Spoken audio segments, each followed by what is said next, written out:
Piazza delle Erbe, il vecchio foro romano, significa tornare alle proprie radici, tornare alle fonti. Qui anche è stata costruita la prima bellissima fontana pubblica dagli Scaligeri nel 1300 e come allora si celebrava l'acqua fresca, oggi celebriamo lo spritz fresco, il crodino, il gingerino, l'americano, il negroni.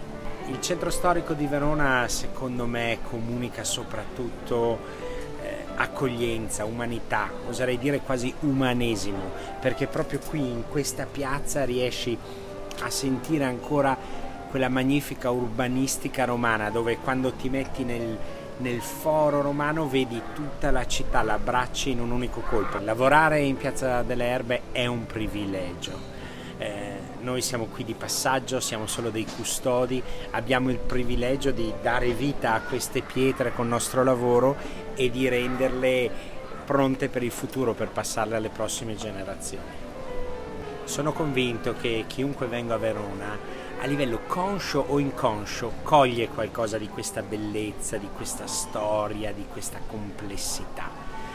Non è detto che riescano a ricordare tutto e a capire ogni aspetto, ma sotto la pelle questa bellezza ci entra e fa il suo effetto.